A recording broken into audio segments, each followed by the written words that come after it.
Shalom Bapak Ibu Saudara yang dikasih Tuhan, apa kabar semua? Saya berharap Anda semua dalam keadaan baik dan tetap sehat. Di tengah-tengah masa pandemi yang masih ada sekarang ini, kita diperlukan bijak Saudara di dalam menjalani kehidupan ini. Karena mau tidak mau kita harus berhadapan dengan realitas yang ada ya. Tetapi saya percaya Tuhan melindungi, Tuhan memberkati kita semua. Amin. Puji Tuhan. Kali ini saya akan berbicara satu topik mengenai pilihan dan masa depan. Saudara, kita tidak hidup yang sekarang. Kita akan menyongsong masa depan. Bukan, saya percaya namanya pandemi, krisis, masalah, selalu ada waktunya. It's a seasonal, itu musiman, akan berakhir juga pada akhirnya. Nah, persoalannya bukan berakhirnya masalah atau berakhirnya pandemi, tapi setelah itu ngapain? Kita harus mempersiapkan masa depan justru sekarang, saudara. Karena tidak mungkin kita menyediakan masa depan ketika sudah ada di masa depan. It's too late, itu sudah terlambat, saudara. Nah, pilihan-pilihan Anda di masa lalu itu menentukan hidupmu saat ini. Dan hidup saya hari ini. Hidup saya, hidup saudara hari ini terjadi karena akumulasi pilihan-pilihan di masa yang lalu. Entah benar, entah salah, entah positif, entah negatif, whatever. Kita jadi sekarang akibat dari pilihan kita di masa lalu.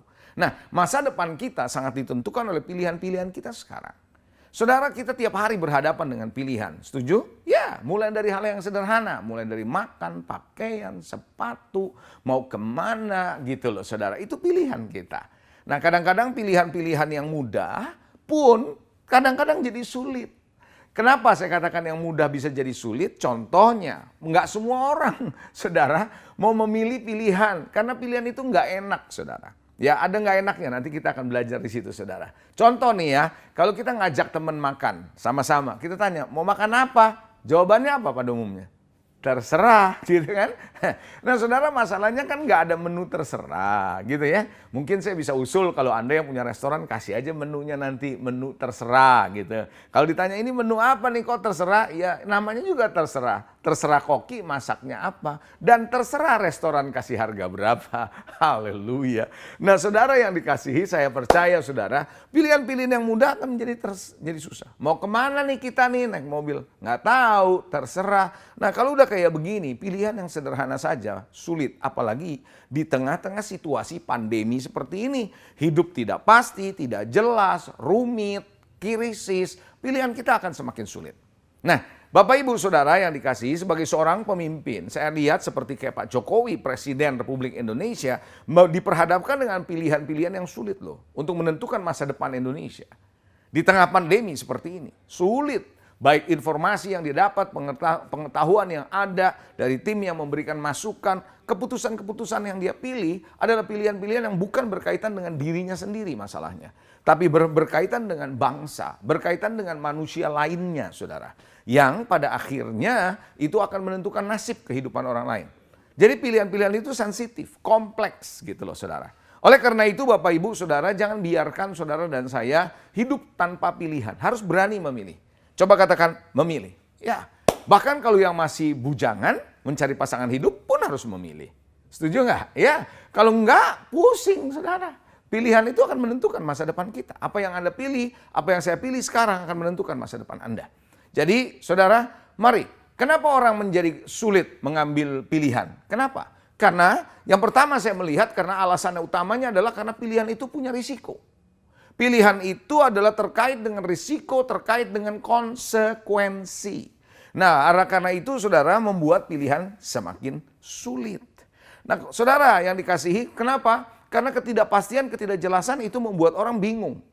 Si A bilang begini, si B bilang begini, kondisi akan seperti ini, dan seterusnya. Nah, oleh karena itu di dalam pilihan-pilihan kita harus belajar dan mengerti apa konsekuensinya yang harus ada. Yang pasti adalah kumpulkan informasi sebanyak mungkin supaya saudara tahu bahwa itu konsekuensinya bisa diminimais. Amin. Nah, tetapi lebih penting lagi menurut saya bukan cuma sekedar konsekuensi, bukan sekedar risiko, tapi yang lebih penting lagi adalah pilihan saudara dan pilihan saya harus selaras dengan kehendak Tuhan. Ini yang menjadi lebih penting menurut saya. Pilihan-pilihan asal milih aja gampang. Tapi bagaimana pilihan-pilihan kita yang selaras dengan kehendak Tuhan. Ini yang paling penting. Saudara, kita lihat satu ayat Alkitab. Di dalam Yosua 24, ayatnya yang ke-15 dan ayat yang ke-15. Firman Tuhan bilang begini. Tetapi jika kamu anggap tidak baik untuk beribadah kepada Tuhan, pilihlah pada hari ini. Kepada siapa kamu beribadah? Allah yang kepadanya nenek moyangmu beribadah di seberang sungai Efrat, atau Allah orang Amori yang negerinya kamu diami, tetapi aku dan seisi rumahku, kami akan beribadah kepada Tuhan. Joshua memperhadapkan bangsa Israel untuk memilih. Kamu mau memilih yang mana? Pada hari itu bangsa Israel suruh memilih Tuhan Jehovah, Tuhan Allah pencipta langit dan bumi, atau Allahnya orang-orang asing. Pilih katanya. Nah, saudara, hari ini juga saudara yang dikasih Tuhan, pilihan ada pada saudara. Apakah kita akan berjalan menurut kehendak Tuhan atau yang lain? Paulus berkata dalam Filipi 1 ayat 21 dan 22, dia bilang begini, karena bagiku hidup adalah Kristus dan mati adalah keuntungan. Tetapi jika aku harus hidup di dunia ini, berarti bagiku bekerja memberi buah. Jadi mana yang harus kupilih, aku tidak tahu. Jadi Paulus pun mengalami satu yang tidak mudah di dalam memilih. Yang satu dia bilang bersama dengan Tuhan itu jauh lebih baik. Tapi kalau dia hidup, dia bersama dengan umat Tuhan, dia harus memberi buah. Nah, dia pada akhirnya kalau Anda baca saudara, bahwa berita firman Tuhan ini, bahwa ternyata saudara dia memilih bersama dengan umat Tuhan. Nah, hari ini Bapak Ibu Saudara, sadarkah Anda bahwa pilihan-pilihan Anda itu menentukan? Banyak orang berpikir bahwa, oke, doa-doa saya penting. Saya tahu doa-doa kita penting. Tapi menurut saya, kehidupan saudara, kehidupan saya, lebih banyak ditentukan oleh pilihan. Bukan oleh keadaan. Hidup saudara tidak ditentukan oleh keadaan. Bahkan tidak ditentukan oleh setan. Saudara, bahkan saya mau katakan sama saudara, bukan ditentukan oleh doa. Tapi pilihan Anda. Mungkin Anda bilang, aha, masa doa tidak menentukan? Oh iya. Berapa banyak orang berdoa sungguh-sungguh sama Tuhan, tapi setelah berdoa, memilih yang lain. Enggak sedikit orang seperti itu, saudara. Yang dikasih Tuhan, bahkan pilihan kita itu jauh lebih menentukan ketimbang mendengarkan khotbah. Hari ini Anda bisa dengar khotbah, minggu depan Anda dengar khotbah, bahkan Anda bisa mendengarkan khotbah dari seorang hamba Tuhan yang luar biasa. Tiap minggu mungkin di gereja Anda. Tapi setelah selesai ibadah, pilihan Anda apakah sesuai dengan firman yang Anda dengar atau memilih yang lain. Pilihan kita lebih menentukan, saudara. Lihat yang namanya Yunus, dia mendengar suara Tuhan. Profetik banget orang ini, saudara. Bukan cuma profetik, dia memang nabi. Sangat mendengar suara Tuhan, sangat akurat. Tuhan berkata apa? Pergi ke Niniwe. Tapi apakah dia memilih itu? No, dia memilih yang lain. Dia pergi ke Tarsus, dia pergi sendiri apa yang dia mau. Jadi Bapak Ibu Saudara, kadang-kadang kita berpikir kalau kita dengar khotbah yang bagus, hidup kita akan bisa lebih baik. No, pilihan saudara itu menentukan. Saudara, bukankah saudara waktu Petrus di penjara, dia akan dieksekusi mati, saudara. Lalu ada orang yang berdoa buat dia, bukan? Nah, saya mau ajak saudara perhatikan baik-baik, saudara. Ketika orang-orang ini berdoa, kira-kira berdoa buat Petrus berdoa apa sih? Apakah berdoa supaya Petrus mati? Enggak lah ya. Saya percaya mereka berdoa supaya Petrus tentu dilindungi Tuhan atau dilepaskan dari penjara. Begitu bukan? Pasti saya yakin itu, saudara. Nggak mungkin berdoa untuk supaya Petrus mati, enggak. Tapi pasti untuk pertolongan ke Tuhan buat Petrus. Dan Tuhan tolong Petrus beneran, saudara. Dan dia keluar dari penjara, dan dia dibebaskan, malaikat mendatangi dia. Dan ketika dia bebas dari penjara, dia mendatangi rumah Maria yang waktu itu ada pendoanya. Dan dia ketok pintu, saudara. Ternyata ada orang yang mendengar. Oh, dia lihat itu Petrus. Lalu memberitahu kepada yang lagi doa. Di depan itu Petrus. Apa yang jawaban orang yang berdoa? Anda bisa baca di Kisah Rasul, saudara. Apa yang terjadi? Orang pendoa itu bilang, kamu ngigau, katanya. Bayangkan mereka berdoa, tapi mereka memilih untuk tidak percaya. Saudara yang dikasihi Tuhan, itu sebabnya mari kita belajar, saudara. Bahwa hidup saudara dan hidup saya lebih banyak ditentukan oleh pilihan daripada doa, bahkan bukan juga setan, bukan juga keadaan saudara. Anda mau berhasil atau gagal, masa depan Anda mau cemerlang atau tidak, walaupun Tuhan sudah janjikan bahwa masa depan yang penuh dengan harapan, tapi kalau kita memilih yang salah hari-hari ini, kita nggak akan melihat masa depan yang penuh dengan harapan. Nah, saudara, kita lihat lagi, saudara. Ada satu pernyataan saya yang saya katakan begini, pilihan di masa lalu menentukan apa yang dialami saat ini. Apa yang Anda alami saat ini ditentukan oleh pilihan di masa lalu. Lalu dikatakan pilihan saat ini akan menentukan apa yang di masa depan. Itu juga yang tadi saya sebutkan di awal khotbah saya. Nah, Bapak Ibu Saudara, jangan biarkan pilihan kita salah. Nah, kita mau pastikan pilihan kita tepat, benar, selaras dengan kehendak Tuhan. Yang setuju katakan amin. Saudara Yusuf dibuang, betul? Oleh saudara-saudaranya. Dia bisa memilih dua. Pahit, kecewa, balas dendam sama kakaknya yang membuang dia. Atau dia memilih untuk mengampuni dan bekerja sama dengan surga. Untuk mencapai tujuan Tuhan bagi hidupnya. Yaitu membebaskan satu bangsa dari kelaparan. Bangsa yang besar. Saudara, sehingga ketika Yusuf ketemu lagi dengan kakak-kakaknya, waktu Yusuf sudah jadi mangku bumi, Yusuf berkata, kamu, hai kakakku, mereka yang jahat buat aku. Tapi Tuhan merancang kebaikan buat sebuah bangsa yang besar. Jadi Bapak Ibu Saudara, pilihan ada pada saudara. Kadang-kadang memilih itu tidak mudah. Memang seperti Daniel, Sadrak, Mesak, Abednego diperhadapkan pilihan yang tidak mudah. Pilihannya adalah kalau Sadrak, Mesak, Abednego adalah harus menyembah patung. Kalau tidak, dia akan masuk kepada apa? Dapur perapian. 7 kali lebih panas daripada yang biasa. Saudara yang dikasihi, dia bisa berkata, bernegosiasi, tapi dia memilih untuk berdiri di atas imannya. Saudara, ada satu hal yang saya juga mau bagikan sama Anda. Bahwa iman tidak melulu berbicara tentang apa yang kita mau, kita berdoa, kita imani, lalu kita dapatkan. Tidak. Iman itu adalah berdiri di saat tantangan begitu besar. Untuk tidak lepas dari kepercayaan kita kepada Tuhan. Tidak lepas diri kita dari Tuhan. Itu penting, saudara. Nah, Sadrak, Mesak, Abednego memilih untuk tetap tegar di atas firman-Nya. Teguh di dalam imannya, saudara. Maksud saya. Sehingga apa yang terjadi? Dia dijebloskan ke dapur perapian. Di dalam dapur perapian ada pihak yang lain. Tuhan tidak menghalau dapur perapian. Tidak. Tapi Tuhan masuk di dalam dapur perapian bersama-sama dengan mereka. Hari ini saya percaya saudara, mari kita belajar mengambil pilihan-pilihan yang tidak mudah tentunya.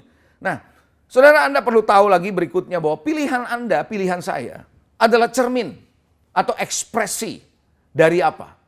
Jadi perhatikan, makanya kalau Anda memilih ya, Anda perlu hati-hati. Pilihan Anda itu adalah ekspresi dari apa aja sih? Pilihan saya, pilihan saudara adalah ekspresi tentang siapa kita. Orang dunia dengan anak Tuhan pasti pilihannya berbeda. Setuju apa enggak saudara? Ya, orang fasik sama orang benar pasti pilihannya beda. Jadi siapa kita akan menentukan pilihan kita. Lanjut lagi adalah keyakinan kita. Iman kita. Apa yang menjadi iman kita, keyakinan kita menentukan pilihan kita. Seberapa kita percaya, seberapa kita yakin itu pilihan kita. Seberapa kita ragu juga menentukan pilihan kita. Yang berikutnya adalah kondisi hati. Kalau hati kita penuh dengan kekecewaan, kepahitan, hati kita saudara yang penuh dengan kebingungan, pilihan kita sulit saudara, beda lagi. Ya, karena kondisi hati kita akan menentukan pilihan kita. Ekspresi pilihan itu ditentukan oleh kondisi hati. Berikutnya cara berpikir. Cara berpikir yang ruwet, cara berpikir yang rumit, sama cara berpikir yang sederhana, pilihannya berbeda, saudara. Ada amin, saudara? Cara berpikir yang sama dengan dunia, dengan cara berpikir yang selaras dengan Tuhan, beda, saudara. Demikian juga nilai-nilai, values yang ada dalam diri kita akan menentukan pilihan. Demikian pula, saudara, pengalaman-pengalaman saudara akan menentukan pilihan. Dan juga pengetahuan-pengetahuan dan pengertian yang selama ini ada pada saudara menentukan pilihan. Jadi hari ini, saya mau mengajak saudara, ayo belajar memilih selaras dengan Tuhan. Bisa katakan amin. Nah, oleh karena itu Bapak Ibu, setelah Anda tahu ekspresi dari pilihan kita adalah ekspresi dari apa yang tadi saya barusan sebutkan, sekarang saya mau ajak saudara di bagian terakhir, bagaimana sih saudara memilih agar pilihan saudara selaras seperti yang Tuhan kehendaki. Siap? Oke. Yang pertama, kalau Anda mau memilih, Anda harus punya tujuan hidup, dan tujuan hidup itu harus tujuan hidup yang benar. Kita bukan cuma sekedar punya tujuan hidup, karena tujuan hidup bisa salah. Tujuan hidup kita adalah tujuan hidup waktu kita diciptakan oleh Tuhan. Paulus berkata, karena bagiku hidup adalah Kristus. Dia tahu untuk apa dia hidup. Ada banyak orang, saudara, tidak mengerti tujuan hidup. Karena dia nggak mengerti tujuan hidup, maka pilihan-pilihannya bisa salah. Saudara, seorang hamba Tuhan, kalau dia tahu apa yang, atau janganlah ngomong hamba Tuhan. Seorang anak muda, saudara, dia tahu apa yang menjadi tujuan hidupnya ke depan. Yang benar dari Tuhan, dia pasti walaupun dia masih muda, pilihan-pilihannya adalah tepat. Pilihan-pilihannya adalah sesuai dengan apa yang Tuhan mau. Bapak, Ibu, Saudara yang dikasihi, kenapa kita sering memilih yang salah sehingga masa depan kita babak belur? Karena kita tidak tahu tujuan hidup kita. Anda mesti tahu tujuan hidup saudara dan saya. Anda dan saya lahir di dunia ini, tidak ada yang kebetulan. Ada tujuan Tuhan buat saudara dan saya. Dan setiap orang punya peran, setiap orang punya karunia, setiap orang punya benih yang Tuhan taruh untuk kita berperan. Apa itu? Kita mesti tanya sama Tuhan. Kita perlu tahu apa yang ada menjadi passion, kegairahan kita yang Tuhan berikan kepada kita. Apa yang mengalir dari hidup kita waktu kita melayani, waktu kita bekerja. Ada anointing mengalir dalam hidup kita. Saudara, itu yang menjadi bagian hidup kita. Tujuan hidup saudara perlu Anda ketahui. Bisa katakan amin. Yang kedua, kalau Anda mau punya pilihan-pilihan yang tepat dan selaras dengan Tuhan, perlu pembaharuan akal budi, perlu pembaharuan pikiran. Saudara, salah satu yang membuat kita suka salah dalam memilih, karena pikiran kita masih seperti dunia ini. Serius saudara, sadar atau tidak sadar saudara, bahwa Anda dan saya yang hidup di dalam dunia ini dibombardir, terus dikepung saudara, dengan cara berpikir manusia, cara berpikir dunia. Dan kalau kita tidak membaharui akal budi kita, kita akan terbawa arus. Dan pilihan kita akan sama dengan mereka. Saudara, Roma 12 ayat 2 berkata, jangan serupa dengan dunia ini. Do not be conformed. Jangan serupa dengan dunia. But be transformed. Harus punya transformasi. Nah, saya bacakan satu ayat dalam bahasa Inggris ya. Saudara, di dalam bahasa Inggris ada New Living Translation, Roma 12 ayat yang kedua. Kira-kira begini ayatnya. Ayatnya bunyinya seperti ini. Do not copy behavior and customs of this world. Jangan mengcopy perilaku dan budaya, kebiasaan dari dunia ini. Kira-kira begitu. But let God transform you into a new person. Izinkan Tuhan mentransformasi kamu menjadi manusia baru. By changing the way you think. Dengan cara mengubah cara pikirmu. Then you will learn to know God's will for you. Maka kamu akan tahu kalau Anda sudah diubahkan cara berpikirnya. Then you will learn. Baru kamu bisa belajar tahu kehendak Tuhan bagi Anda. Which is good, yang mana baik, pleasing and perfect. Bagaimana yang baik, yang berkenan, dan yang sempurna. Saudara, ternyata cara pikir kita perlu dirubah kalau mau tahu kehendak Tuhan.